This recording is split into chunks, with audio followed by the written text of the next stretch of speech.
आजच्या पिंपरी चिंचवड बार असोसिएशनचे मी खरं तर आभार मानतो की आज संविधान दिनानिमित्त मला आज इथे बोलण्याची संधी दिली. बारचे अध्यक्ष पोपटेजी, जमलेले इथं उपस्थित असलेले सर्व न्यायाधीशगण, प्रमुख न्यायाधीश पठाण सर, याच्या व्यतिरिक्त सर्व पदाधिकारी आणि जमलेले सर्व वकील बंधू भगिनींनो, खरं तर आज संविधान दिन. संविधान आपल्याकडे लिखित स्वरूपातलं आहे. मग अशी त्यांनी सांगितलं की माझं शिक्षण इंग्लंडला झालं, तर आश्चर्य वाटेल, इंग्लंडमध्ये लिखित स्वरूपातलं संविधान नाही. इंग्लंडमध्ये असं म्हटलं जातं की इंग्लंडचं पार्लमेंट इतकं बलाढ्य आहे की ते जगाच्या पाठीवरती काहीही करू शकतं, फक्त स्त्रीला पुरुष आणि पुरुषाला स्त्री करू शकत नाही. इंग्लंडच्या पार्लमेंटने जर का कायदा केला की सगळ्या घाऱ्या डोळ्याच्या मुलांची कत्तल करा, तर इंग्लंडमध्ये तो व्हॅलिड कायदा असेल. कारण इंग्लंडमध्ये लिखित राज्यघटना नाही, डॉक्ट्रिन ऑफ ज्युडिशियल रिव्ह्यू नाही. पण आपल्याकडे लिखित राज्यघटना आहे. इंग्लंडमध्ये राज्यघटना नाही, अमेरिकेमध्ये लिखित स्वरूपातली राज्यघटना आहे. आणि लिखित राज्यघटना जेव्हा जेव्हा असते तेव्हा ज्युडिशरी हे त्याचं गार्डियन बनतं. राज्यघटनेच्या अंतर्गत चौकटीमध्ये सगळ्यांचा कारभार चालू आहे का नाही हे पाहण्याची जबाबदारी गार्डियन म्हणून ज्युडिशरीच्याकडे असते, सुप्रीम कोर्टाच्याकडे असते. असं अमेरिकेमध्ये 1803 साली जस्टिस मार्शलनी मार्बरी वर्सेस मॅडिसनच्या केसमध्ये सांगितलेलं होतं. Supreme court is the guardian of the constitution असं आपण म्हणतो. तर मित्रांनो, काय मीही विचार करायचो की सुप्रीम कोर्ट राज्यघटनेचं गार्डियन कशावरनं? तर ह्या कोविडच्या काळामध्ये टीव्हीवरती आपण रामायण महाभारत पाहत होतो. आम्ही लहान असतानाच आमच्या आजीनी वडिलांनी आमच्याकडनं हे सगळे धर्मग्रंथ वाचून घेतले होते. एक मैथिली शरण गुप्त उत्तरेतले प्रसिद्ध कवी आहेत, त्यांची एक फार छान कविता आहे की राम, सीता आणि लक्ष्मण जेव्हा वनवासामध्ये असतात तेव्हा ते राम आणि सीता झोपडीमध्ये झोपलेले असतात. लक्ष्मण त्या धनुष्याला बाण ताणून रात्रभर पहारा देत असतो. तसं आपलं सुप्रीम कोर्ट रात्री पहाटे 3-3 वाजता उठतं आणि जस्टिस दीपक मिश्रा एखाद्या मेननच्या केसमध्ये, बॉम्बे बॉम्ब ब्लास्टच्या केसमध्ये रात्री सुद्धा सुप्रीम कोर्ट उघडतात. रात्रभर सुप्रीम कोर्ट चालू असतं. तसंच लक्ष्मण सुद्धा रात्रभर पहारा देत असतो. कविता अशी आहे की जाग रहा है कौन धनुर्धर, जबकि भुवन वन सोता है, भोगी कुसुमा युद्ध योगी सा बना दृष्टिगत होता है. इस कुटिया में म्हणजे आपल्यासाठी राज्यघटना, ती झोपडी म्हणजे आपली राज्यघटना असं समजा. इस कुटिया में कौन सा धन है, जिसकी रक्षा में उसका तन है, मन है, जीवन है. कवी उत्तर असं देतो, मृत्यु लोक मालिन्य मेटने स्वामी संग जो आई है, तीनों लोक की लक्ष्मी ने आज ये कुटिया अपनाई है. विजन वेश है, विजन शेष है, निशा चरी माया ठहरी, वीर वंश की लाज यही है, फिर वीर क्यों ना हो पहरी. म्हणजे आपल्या समाजामध्ये दुर्बळ घटकांना, त्यांचं अधपतनात गेलेल्या घटकांना, वंचितांना आश्रयस्थान म्हणजे आपली राज्यघटना आहे. आणि अशा आपल्या ह्या राज्यघटनेला संरक्षण करण्याचं काम इतका नीतिमान जो ग्रंथ आहे त्याचे संरक्षणाची जबाबदारी सुद्धा अशा रक्षकावरती हवी की ज्याच्याकडे सुद्धा नीतिमत्ता आहे. नीतिमत्तेचे ते सगळे निकष सुप्रीम कोर्ट किंवा आपल्या ज्युडिशरीमध्ये आहेत. म्हणून judiciary is the guardian of the constitution. मित्रांनो, अमेरिकन ऑथर असं म्हणतात की राज्यघटना ही आईसारखी आहे. तुम्हाला समजा एखादा कागद आणि पेन दिला आणि सांगितलं की लिहा आईबद्दल माहिती. तुम्ही काय लिहाल की वय वर्ष 60, पांढरे केस, चष्मा, वजन अमुक अमुक. ही त्या आईची ओळख किंवा माहिती नाहीये, ती त्या महिलेची माहिती आहे. आईची ओळख म्हणजे तुम्हाला त्या बालकाला विचारावं लागेल की तू पोटात असल्यापासून आईने तुझ्यासाठी काय खस्ता खाल्ल्या होत्या आणि आजही इतका मोठा झाला तरी तुझ्यासाठी आईचा जीव किती वर खाली होतो. ही आईची ती खरी ओळख. अमेरिकन ऑथर असं म्हणतात की आमची राज्यघटना, ते त्यांच्या राज्यघटनेबद्दल सांगतात की जे आपल्यासाठी पण लागू आहे. ते म्हणतात की आमची राज्यघटना आईसारखी आहे, आईसारखी आहे. आणि त्याचं कारण असं की जसं आई आपल्या सगळ्या मुलांचं पालन पोषण करते आणि दरवेळी वेगवेगळ्या कारणास्तव वेगवेगळ्या वेळी आपल्यातनं वेगवेगळे अर्थ प्रदान करते, तसंच आमची राज्यघटना आहे. म्हणजे आपल्याकडे सुद्धा लिखित स्वरूपातली राज्यघटना जर तुम्ही वाचली की बाबा त्यातला सगळ्यात महत्वाचा आर्टिकल 21, 2 वाक्यांचा आर्टिकल, पण त्या आर्टिकल मधनं त्या शब्दांचा अर्थ कळत नाही. No person shall be deprived right to life and personal liberty except in accordance with procedure establish by law. हे ज्युरिस्ट असं म्हणतात की पुस्तकातला कायदा मृत स्वरूपातला असतो, जजेस त्या कायद्यामध्ये जीव ओततात. तर ह्या राज्यघटना जी मृत स्वरूपातली आहे, अक्षरी स्वरूपातली आहे, त्याला जीवनदान देण्याचं काम ज्युडिशरी करतं. या 2 वाक्यांसाठी पठाण साहेब आमच्याकडे सुप्रीम कोर्टामध्ये 200 व्हॉल्यूमची वेगळी लायब्ररी आहे. म्हणजे ज्ञानेश्वर महाराज ज्ञानेश्वरीबद्दल असं म्हणतात की ज्या ग्रंथातनं भगवद्गीतेबद्दल सांगतात की ज्या ग्रंथाचं विवेचन वेगवेगळ्या पद्धतीने केलं जाऊ शकतं आणि ज्या ग्रंथाला आपलं रूप बदलण्याची क्षमता आहे, समाजाची गरज भागवण्यासाठी वेगवेगळे अर्थ निघू शकतात, तो ग्रंथ चिरकाळ टिकतो. तशी आपली राज्यघटना आहे. जशी जशी समाजाची गरज बदलते तसं तसं राज्यघटनेचं स्वरूप बदलतं. राज्यघटनेच्या वेगवेगळा अर्थ लावण्याची प्रक्रिया सुप्रीम कोर्टाकडनं सुरू होते आणि म्हणून राज्यघटना ही आजही आपल्यासाठी तारक किंवा आजही समाजासाठी पोषक असं पुस्तक आहे. आजही समाजासाठी फायदेशीर पुस्तक आहे आणि इथून येणाऱ्या पुढच्या अनेक वर्षासाठी सुद्धा राज्यघटना ही पोषक ठरणार आहे. आर्टिकल 21 आपण जाणता की समजा जर तुम्ही दिल्लीला आलात तर दिल्लीमधलं सगळं पब्लिक ट्रान्सपोर्ट हे सीएनजी वरती चालतं. सगळं पब्लिक ट्रान्सपोर्ट सीएनजी वरती चालतं. तिथं डिझेल पेट्रोल वरती चालत नाही. पार्लमेंटचा किंवा दिल्ली सरकारचा कोणताही कायदा नव्हता. सुप्रीम कोर्टाला जाणवायला लागलं की अरे राईट टू लाईफ मध्ये शुद्ध हवा घेणं हा सुद्धा आपला मूलभूत अधिकार आहे आणि म्हणून सुप्रीम कोर्टाने पार्लमेंटचा कायदा नसताना नियम केला की राईट टू लाईफ म्हणजे right as to pure air. म्हणून दिल्लीमध्ये शुद्ध हवा असल्याचं कारण दिल्लीमधलं पब्लिक ट्रान्सपोर्ट सीएनजी वरती आहे. पार्लमेंटचा कायदा नव्हता. सुप्रीम कोर्टचं जजमेंटमुळे हे सगळं शक्य होतं. विशाखाची केस आपल्याला माहिती आहे की आपल्या ज्या भगिनी ज्या नोकरी करतात, व्यवसाय करतात, त्यांचं लैंगिक शोषण व्हायचं आणि पार्लमेंटचा कोणताही कायदा त्याच्यामध्ये नव्हता. मग सुप्रीम कोर्टाला विशाखाच्या केसमध्ये पार्लमेंटचं काम करावं लागलं आणि गाईडलाईन्स फ्रेम कराव्या लागल्या. म्हणजेच सुप्रीम कोर्ट हळूहळू कायदा बनवण्याच्या भूमिकेमध्ये जायला लागलं आणि राज्यघटनेचे वेगवेगळे अर्थ देताना पार्लमेंटचं काम करते का अशी लोकांच्या मध्ये आता प्रश्न उत्पन्न व्हायला लागला. तुम्ही जर असं म्हणतात की भगीरथाने आकाशातली गंगा पृथ्वीवरती आणली, म्हणजे अशुद्धांना किंवा अपवित्रांना पवित्र करण्यासाठी कटिबद्ध असणारी गंगा लोकांच्या हव्यासापोटी स्वतःच अशुद्ध अपवित्र होत गेली. प्रश्न होता की आता ह्या गंगेला पवित्र कोण करेल? वॉटर पोल्युशनच्या प्रिव्हेन्शनसाठी कोणताही पार्लमेंटचा कायदा नव्हता. सुप्रीम कोर्टाला MC मेहताच्या केसमध्ये पहिल्यांदा पोल्युशन बद्दलचे नियम घालून द्यावे लागले आणि आधुनिक भगीरथाची भूमिका सुप्रीम कोर्टाला वटवावी लागली.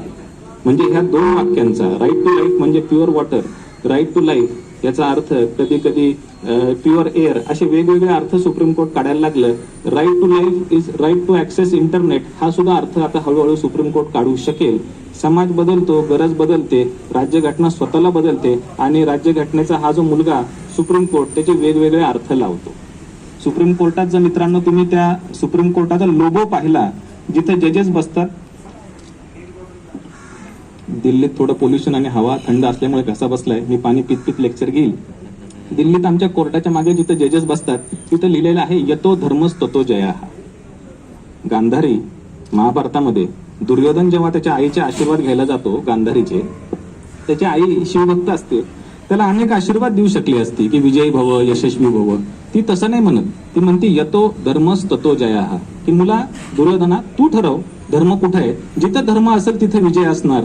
यतो धर्मस ततो जया. गांधारीचं हे वाक्य सुप्रीम कोर्टाने उचललं आणि त्याच्या मागे लावलंय. सुप्रीम कोर्टाचा लोगो आहे यथो धर्मस ततो जया. समोर आपला मुलगा जरी आरोपी म्हणून उभा असेल तरी न्यायमूर्तींनी आपली तारतम्य हरवायचं नसतं, अनबायस्ड पद्धतीने न्याय द्यायचा असतो, हे सुप्रीम कोर्टाला त्याच्यामधनं सांगायचंय.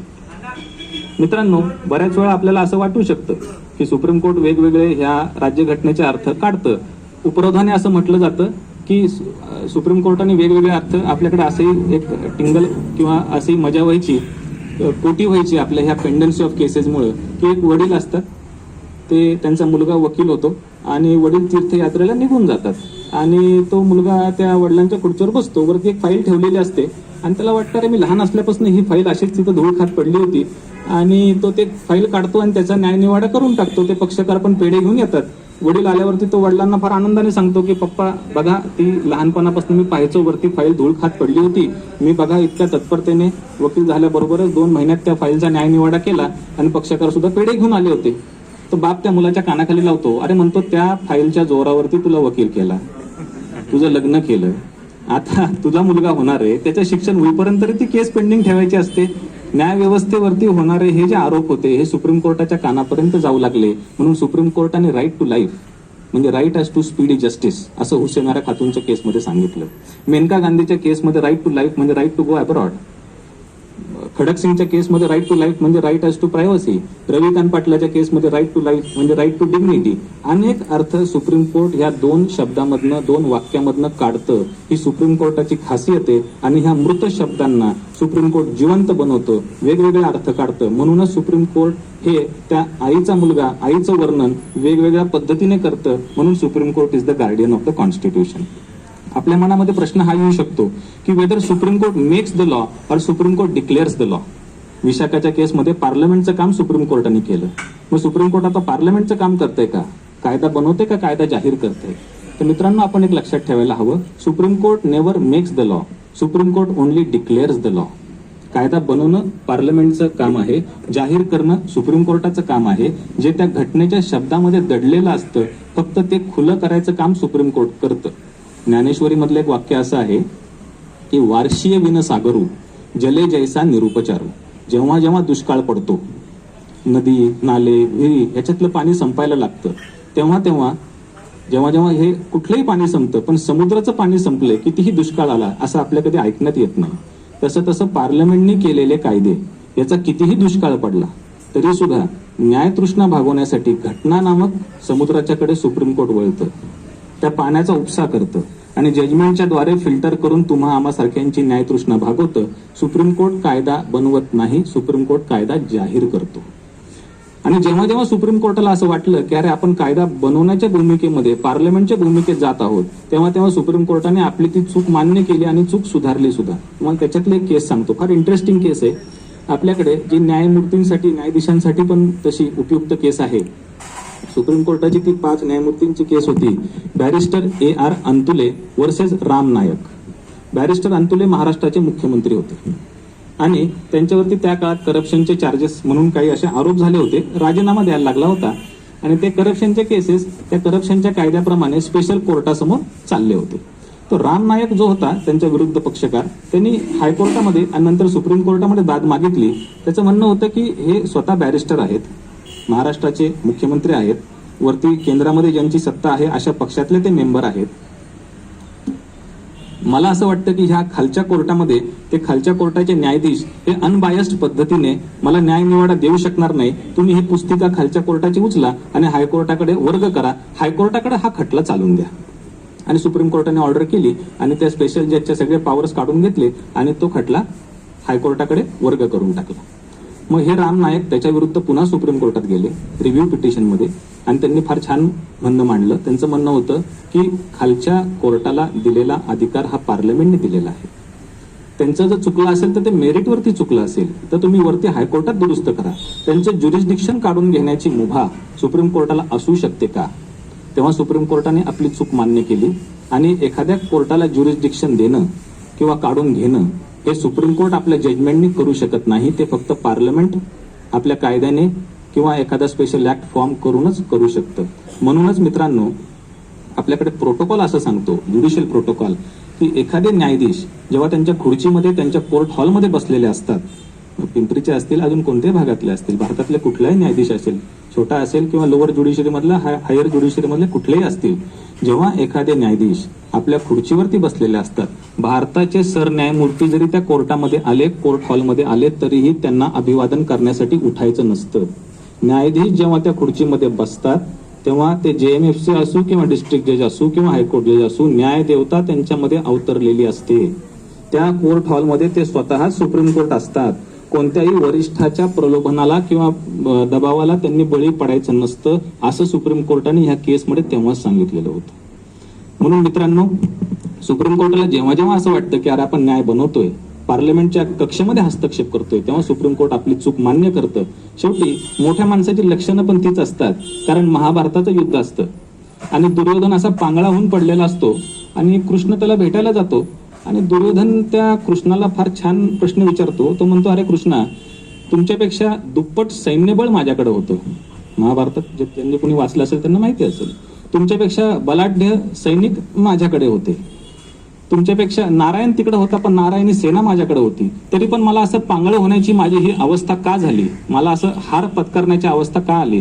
कृष्णाने फार छान उत्तर दिलं. त्वम जानम अधर्मम न चले प्रवृत्तम. चांगलं वाईट धर्म अधर्म जाणून घेण्याची क्षमता तुझ्याकडे होती, तसे सल्लागार पण तुझ्याकडे होते, पण फक्त तुझा अहंकार आडवा येत होता. केलेली चूक मान्य करण्याची मनाचं मोठे पण तुझ्याकडे नव्हतं. मित्रांनो, ते मोठे पण सुप्रीम कोर्टाच्याकडे आहे. कृष्णाचा सल्ला सुप्रीम कोर्टाला माहिती आहे, म्हणून आजही सामान्य माणसाच्या मनामध्ये सुप्रीम कोर्टाबद्दल आणि न्याय व्यवस्थेबद्दल आस्था आहे. त्याच्या मागचं कारण तिथं आहे. आपल्याकडे असं म्हटलं जातं की आपली ज्युडिशरी इंडिपेंडेंट स्वरूपाची आहे. We have independence of judiciary. तुम्हाला आश्चर्य वाटेल, इंग्लंडमध्ये इंडिपेंडेंट ज्युडिशरी नाही. जिथं मी 2 वर्ष शिकलो, LLM केलं, तिथं इंडिपेंडेंट ज्युडिशरी नाही. इंग्लंडमधला जो लॉर्ड चान्सलर, तिथल्या सुप्रीम कोर्टातल्या किंवा मुख्य हाऊस ऑफ लॉर्ड म्हणतात, त्या हाऊस ऑफ लॉर्ड मधला जो लॉर्ड चान्सलर असतो, तो 3 प्रकारचे कर्तव्य बजावतो. तो सकाळी उठला की तो लॉ मिनिस्टर म्हणजे आपल्याकडचे किरण रिजिजू असतात. दुपारी तो लोकसभेचा स्पीकर म्हणजे ओम बिर्ला असतात. आणि संध्याकाळच्या किंवा दुपार नंतरच्या वेळी जेव्हा सुप्रीम कोर्टात किंवा कोर्टात जातात तेव्हा ते NV रमन असतात. चीफ जस्टिस, स्पीकर आणि लॉ मिनिस्टर म्हणजे लॉर्ड चान्सलर, 3ही कामं एका माणसाला इंग्लंडमध्ये करावे लागतात. इंडिपेंडेंट ज्युडिशरी तिथे नाही. मात्र भारतामध्ये इंडिपेंडेंट ज्युडिशरी आहे. आणि हे सुप्रीम कोर्टाने 1964 साली एका इंडेक्स केसमध्ये सांगितलेलं होतं. फार इंटरेस्टिंग केस आहे. उत्तर प्रदेशची केस आहे. मी साहेबांना उत्तर प्रदेशचे मगाशी किस्से सांगत होतो चेंबरमध्ये बसला असताना की तिथलं कारभार कसा चालतो. ही केस सुद्धा उत्तर प्रदेश मधलीच आहे. 1964 साली सुप्रीम कोर्टाच्या सर्व न्यायमूर्तींसमोर ही केस लागली होती की भारतामध्ये इंडिपेंडेंट ज्युडिशरी आहे का नाही. केशव सिंग नावाचा एक माणूस असतो. केसचं नाव आहे Keshav Singh versus state of Uttar Pradesh. या केशव सिंगच्या वरती आरोप असा असतो की त्यांनी आमच्या विधानसभेचा अवमान केलेला आहे. जसं कंटेम्प्ट कोर्टाचं असतं तसं कंटेम्प्ट लेजिस्लेटिव्ह असेंब्लीचं पण असतं. तो स्पीकर फरमान काढतो की या केशव सिंगला उचला आणि आमच्या अलाहाबादच्या तुरुंगामध्ये कैद करून टाका. त्याला अटक होते. तो केशव सिंग वकिलामार्फत हेबियस कॉर्पसचं पिटिशन मांडतो आणि हायकोर्टाच्या अलाहाबाद हायकोर्टाच्या 2 न्यायमूर्तींच्याकडे ते पिटिशन लागतं. 2 न्यायमूर्ती पिटिशन वाचतात, त्याला बेल देऊन टाकतात. 2 न्यायमूर्तींनी आमच्या विरुद्ध जाऊन केशव सिंगला बेल कशी काय दिली म्हणून त्या स्पीकरचा अहंकार दुखावला जातो. नवीन फरमान काढतो की केशव सिंग, त्याचे ते वकील आणि ते 2 न्यायमूर्ती, चौघांना आता अटक करा आणि तुरुंगात टाका. तेव्हा पहिल्यांदा भारतामध्ये सुप्रीम कोर्टासमोर प्रश्न होता की वेदर जजेस are answerable for the judicial conduct to the legislative assembly. आणि सुप्रीम कोर्टाने एक मताने एक वाच्यतेने तेव्हा सांगितलेलं होतं की जजेस for judicial conduct are not answerable to parliament और legislative assembly. In India we have independent judiciary. भारतामध्ये इंडिपेंडेंट ज्युडिशरी आहे. अमुक जज न्याय देताना असं का वागला याची विचारणा पार्लमेंट किंवा खाली विधानसभेमध्ये केली जाऊ शकत नाही. मात्र अमुक खासदार किंवा आमदार ह्याचं वर्तन घटनेला धरून आहे का याची तपासणी, याची विचारणा सुप्रीम कोर्ट कायम करू शकतं, हायकोर्ट कायम करू शकतं. जजेस are not answerable but parliamentarians are answerable to high court and supreme court. याचं तुम्हाला एक सोपं उदाहरण देतो. मी जरी राहायला दिल्लीला असलो तरी आमचं पुण्यातलं घर कोथरूडला आहे. आणि पुण्यातले जे तेव्हाचे खासदार होते, मी नाव घेत नाही, आमच्या भागातले जे खासदार होते त्यांना कॉमनवेल्थच्या घोटाळ्यामध्ये तिहारमध्ये अटक केलेली होती. आणि त्या खासदारांनी अनेक कैफियत दिल्ली हायकोर्टामध्ये मांडली, बेल पिटिशन मांडले, पण दिल्ली हायकोर्टाने त्यांचे सगळे बेल, त्या जामिनाचे अर्ज फेटाळून टाकले. आणि त्यांचा वकील बहुधा हुशार असावा. वकील आणि त्या पक्षकाराला, त्या खासदार साहेबांना सल्ला दिला, आपण आता तुमचे एक अनोखी त्याच्यामध्ये ग्राउंड्स मांडूयात, अनोखी शक्कल लढू आपण, असे मुद्दे मांडू की तुम्हाला बाहेर येण्यामध्ये काही इंटरेस्ट नाहीये, पण तुम्ही लोकसभेचे खासदार आहात, तुम्ही आत तुरुंगात असल्यामुळे तुमच्या मतदारसंघातल्या लोकांचा आवाज लोकसभेमध्ये दबला गेलेला आहे. तुम्हाला तुमच्यासाठी नाही, लोकांच्या हितासाठी जामीन हवाय, असं त्यांनी दिल्ली हायकोर्टामध्ये जामीनपत्र दिलं. ते जज ज्यांच्याकडे मॅटर लागलेलं होतं, राजीव सहाय नाव आहे त्यांचं. आपल्याकडे जे उत्कृष्ट जजमेंट लिहिणारे जजेस असतात त्याच्यामध्ये दिल्ली हायकोर्टाचे राजीव सहाय नावाचे जज आहेत. वाचण्यासारखे जजमेंट असतात, लॉजिकल जजमेंट असतात. राजीव सहाय म्हटले, अच्छा ठीक आहे, जर का आता यांना आपल्या मतदारसंघातल्या लोकांचा फारच जर का कळवळा वाटत असेल तर त्यांनी स्पीकरला फरमान काढलं लोकसभेच्या की यांची सगळी तिथली हजेरी पुस्तिका माझ्याकडे पाठवा. हे बाहेर असताना किती वेळा आपल्या मतदारसंघातल्या लोकांचे प्रश्न विचारले, किती वेळा हजेरी लावली, सगळं आपण तपासून बघू. म्हणजे खासदार कसं वागतो हे हायकोर्ट सुप्रीम कोर्ट तपासू शकतं. त्यांनी ते सगळी पुस्तिका पाहिली आणि मग नव्याने जजमेंट दिलं की ह्या कारणासाठी तरी यांना जामीन देण्याची कोणतीही गरज उरलेली नाही. म्हणजे मित्रांनो, शेवटी खासदार आमदार कसे वागतात हे हायकोर्ट सुप्रीम कोर्ट तपासू शकतं. मात्र हायकोर्ट आणि सुप्रीम कोर्ट किंवा जजेसच्या ज्युडिशियल कंडक्ट बद्दल विचारणा, त्याच्याबद्दलची चर्चा होऊ शकत नाही. भारतामध्ये इंडिपेंडंट ज्युडिशरी आहे. इंडिपेंडंट ज्युडिशरी का आहे तर त्याच्या मागचं एक कारण असं आहे की आपण एखाद्या आईला प्रश्न विचारला की तुझ्या 3 मुलांपैकी आवडतं मूल कोणचं, तर आईला सगळी मुलं सारखी असतात, पण जास्त कळवळा जो कमकुवत असतो ना, दुर्बल असतो, ज्याच्याकडे शक्ती थोडी कमी असते, त्याच्याबद्दल जास्त कळवळा असतो. आपल्या राज्यघटनेचे सुद्धा 3 मुलं आहेत. एक पार्लमेंट, दुसरं एक्झिक्युटिव्ह म्हणजे पंतप्रधान, आणि तिसरं म्हणजे आपलं judiciary. Out of the 3 kids of the constitution, judiciary is the weakest. It is neither with a sword nor with a purse but only judgement. या घटनेच्या 3 मुलांपैकी ज्युडिशरी सगळ्यात कमकुवत आहे. त्याच्याकडे तलवार पण नाही. तलवार म्हणजे मिलिटरी फोर्स, पोलीस फोर्स हा त्याच्याकडे नाही. त्याच्याकडे पर्स म्हणजे मनी बिल सँक्शनिंग पॉवर 110 आर्टिकल प्रमाणे जी लोकसभेकडे असते ती पण नाही. म्हणजे पर्स पण नाही आणि तलवार पण नाही. मग काय तर आपण फक्त शब्दाचे धनी आहोत. आणि ह्या शब्दाच्या धन्याला शेवटी आपण संरक्षित केलं पाहिजे, इंडिपेंडन्स दिलं पाहिजे आणि त्याची गळचेपी होण्यापासून वाचवलं पाहिजे. घटनाकारांना तेव्हापासून माहिती होतं. मित्रांनो, आज खरं तर माझ्याकडे वेळ आहे ना, किती वेळ? मी तुम्हाला चांगले इंटरेस्टिंग केसेस सांगणार आहे. म्हणलं वेळ किती आहे? एक तुम्हाला फार इंटरेस्टिंग चालेल? बर बर ठीक आहे. येस येस आम्ही चांगलंच बोलू.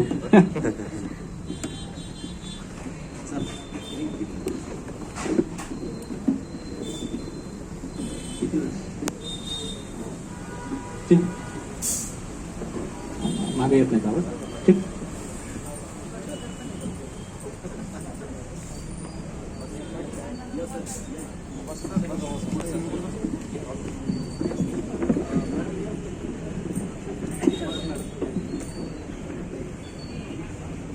वेळ आहे ना? तर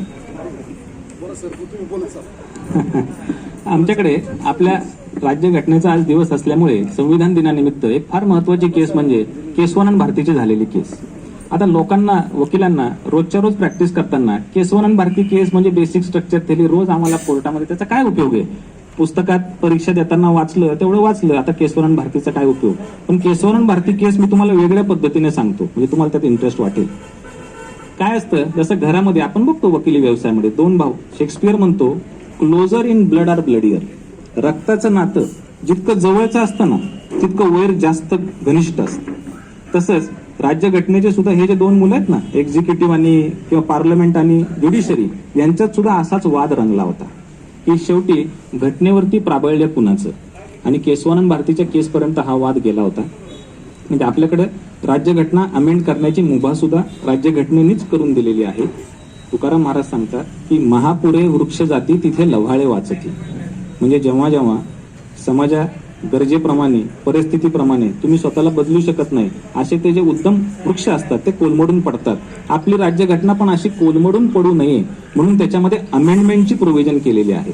जशी जशी समाजाची गरज बदलेल तशी तशी राज्यघटना अमेंड करा असं पार्लमेंटला पॉवर दिलेलं आहे. राज्यघटना अमेंड करण्याची पॉवर ही पार्लमेंटला जरी असली तरी कोणत्या मर्यादेपर्यंत आपण ही राज्यघटना अमेंड करू शकतो, हा वाद सुप्रीम कोर्टापर्यंत गेला होता. आणि केसवानंद भारतीच्या केसमध्ये 13 न्यायमूर्तींनी सांगितलं होतं की अमेंड करताना तुम्ही कितीही अमेंड करू शकता, मात्र बेसिक स्ट्रक्चरला हात लावायचा नाही. हे अनेक 1950 पासूनच Shankari Prasad, Sajjan Singh, IC Golaknath, Kesavananda Bharati, Minerva Mills, Wamanrao अशा अनेक केसेस आहेत. आपल्याला त्या फिलॉसॉफिकल डिस्कशनमध्ये जायचं नाहीये. पण मुद्दा हा होता की पार्लमेंटला घटना अमेंड करता येते का, आणि पार्लमेंटला घटना अमेंड करता येते असं सुप्रीम कोर्टाने आधी सांगितलं. पार्लमेंटला घटना अमेंड करता येते म्हटल्यावरती असे कायदे यायला लागले की आपल्याकडचा राईट टू प्रॉपर्टी काढण्यात आला. मग नंतर असाही एक कायदा पार्लमेंटने केला होता की कशाला इलेक्शनचा खर्च, एकदा खासदार निवडून गेले की कशाला 5 वर्षांनी, आपण 10 वर्षांनी इलेक्शन ठेवू. पण त्यांना 10 वर्ष ठेवता आलं नाही म्हणून त्यांनी 7 वर्षाची केली होती इलेक्शन. सुप्रीम कोर्टाने ती सेट असाइड केली होती की फ्री अँड फेअर पिरियॉडिकल इलेक्शन असायला हवी, 5 वर्षांनीच इलेक्शन असायला हवी. सुप्रीम कोर्टाला भीती अशी होती की आता 7 वर्ष केले होऊ शकतं, जसं रशियाला किंवा चायनाला 15 किंवा 20 वर्षाचा आता राष्ट्राध्यक्ष आहे तसं भारतात सुद्धा होऊ शकतं. म्हणून सुप्रीम कोर्टाने पार्लमेंटच्या अमेंडिंग पॉवरवरती बंधनं आणले होते. आणि केसवानंद भारतीच्या केसमध्ये बेसिक स्ट्रक्चर काहीही अमेंड करा, बेसिक स्ट्रक्चरला हात लावू नका, सुप्रीम कोर्टाने सांगितलं. आता हे फिलॉसॉफिकल डिस्कशन आपल्या वकिली व्यवसायामध्ये रोजच्या आयुष्यात त्याचा काही उपयोग नाही असं तुम्हाला वाटेल, पण ह्या डिस्कशनचे 3 पैलू आहेत जे आपण लक्षात घ्यायला हवं. केसवानंद भारती केस म्हणजे त्या काळातली जी बलाढ्य अशी महिला शक्ती होती, म्हणजे चूल आणि मूल याच्या पलीकडे महिलेचं अस्तित्व नाही असं तेव्हाचा समाज मान्य करत होता. पण हीच महिला जर मांडीवरच्या मुलाला घडवलं तर ती छत्रपती शिवाजींची आई राजमाता जिजामाई होऊ शकते. हातामध्ये जर तिने तलवार घेतली तर ती झाशीची राणी होऊ शकते.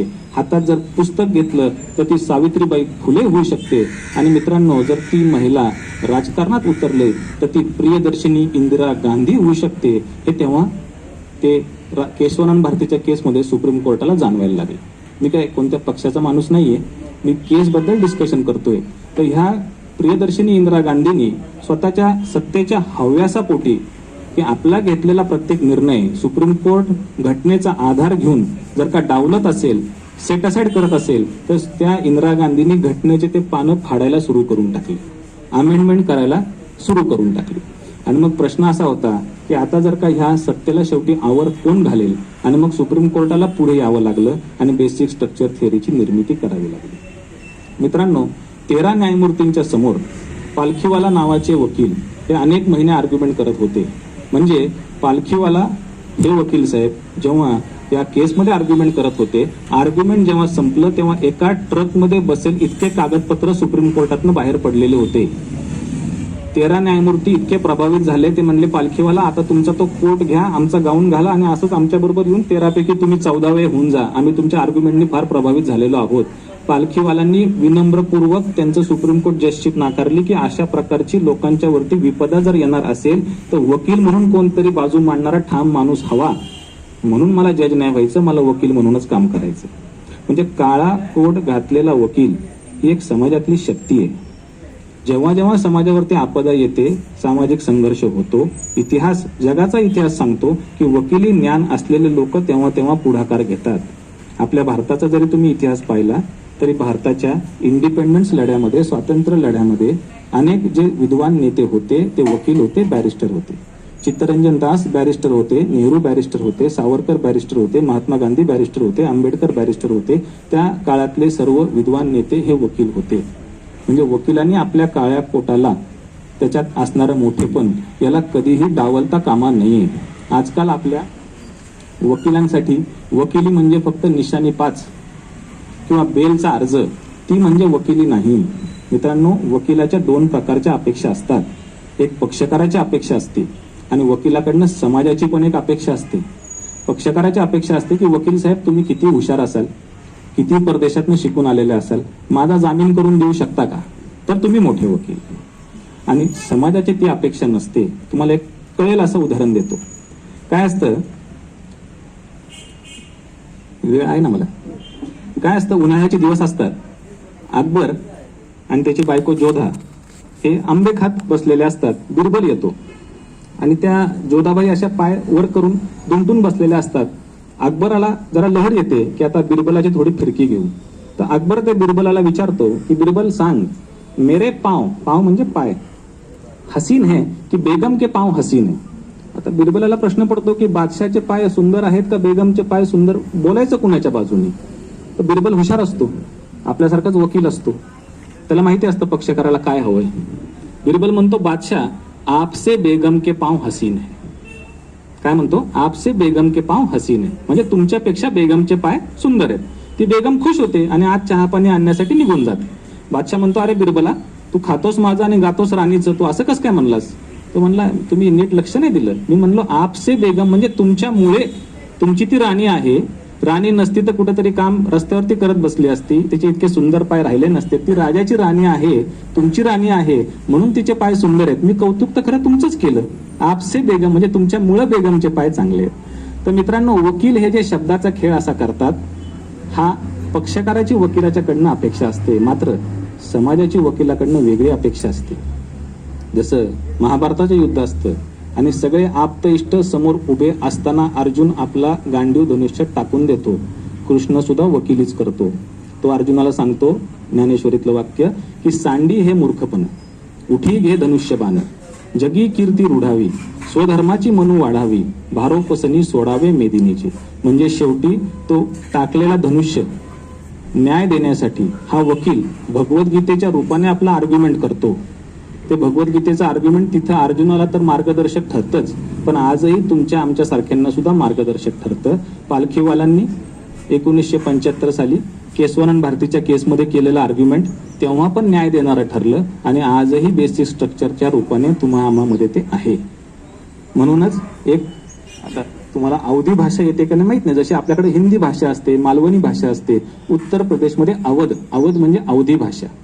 तर तुलसीदासांनी तुलसी रामायण जे लिहिलंय त्याच्यामध्ये त्यांनी फार छान वर्णन केलंय. काय असतं, युद्ध चालू असतं, रावणाचे 10 तोंड असतात, राम आपला एकटाच असतो, त्याचे पादुका पण भरताना तिकडे काढून घेतलेले असतात. तो वंकल म्हणजे त्याच्या चिलखत पण नसतं, साधे ते संन्यासाचे कपडे असतात.